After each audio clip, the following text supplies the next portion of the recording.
Hello students, in this video we are going to learn practical problem 1 on page number 172 of double column cash book or two column cash book.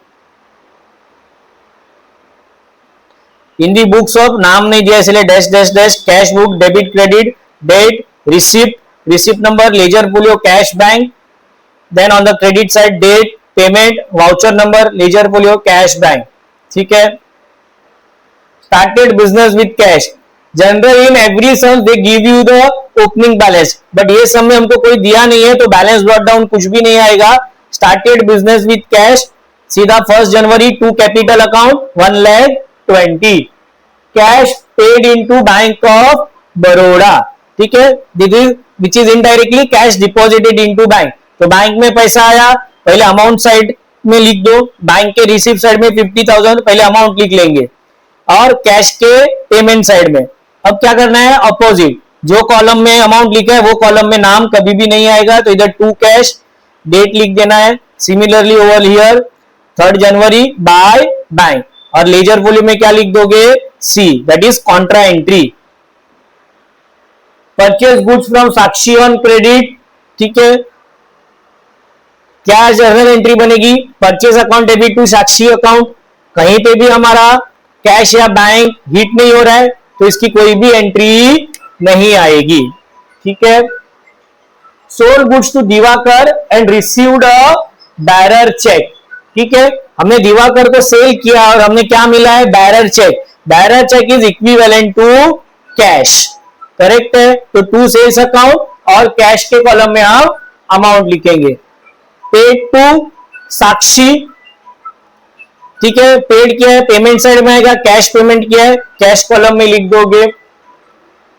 Check received on December 6 deposited into bank. ठीक है. हमने जो 6 तारीख को दिवाकर से check bearer check मिला था वो कहां पे डिपॉजिट किया है, बैंक में. अगेन रिपीटिंग, जब भी बैरर चेक मिलता है, ठीक है, तो हम कैश कॉलम में लिखेंगे और उसका कंटिन्यूएशन में अगर वो चेक बैंक में डिपॉजिट करते हैं तो we'll redraft the question as cash deposited into bank. अगर आपको और डिटेल एक्सप्लेनेशन चाहिए तो मैंने इलस्ट्रेशन 4 और 3 में सेम ट्रांजैक्शन डिटेल में एक्सप्लेन किया है. ठीक है. यहाँ पे बैंक के कॉलम में लिख देंगे और यहाँ पे कैश के कॉलम में लिख देंगे. Then always we write the opposite name और कॉन्ट्रा एंट्री आपको लिखना है. Sold goods to Shivaji on credit, again the same. Credit पे बेचा है, कैश और बैंक दोनों हिट नहीं होगा. Shivaji to sales. Cartage paid in cash, cartage पे किया है, दैट इज परचेस के लिए. So by cartage account cash column में लिख देंगे.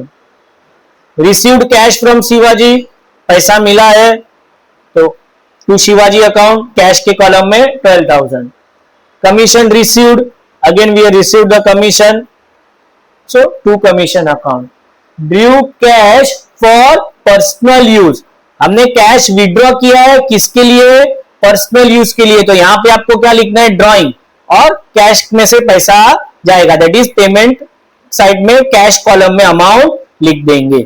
सर कैसे क्लोज करना है, ऑलरेडी एक्सप्लेन. दोनों साइड का टोटल एक एक क्लोज करना. पहले कैश का टोटल लिख लो. सिमिलरली यहां पे पेंसिल से लिख लो. Obviously debit side is more, so 1,57,000 दोनों साइड लिख लेना है.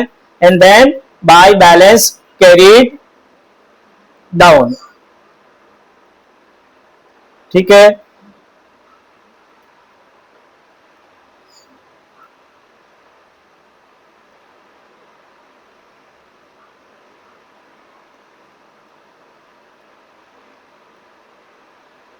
और ब्रैकेट में लिखोगे बैलेंसिंग फिगर.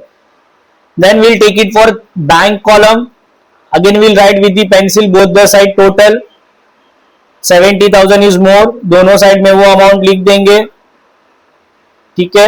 और यहाँ पे बैलेंसिंग फिगर लिख देंगे. बैंक में कोई स्पेंडिंग नहीं है तो पूरा 70,000 will be my bank balance. So this is how we'll close our 2 column cash book.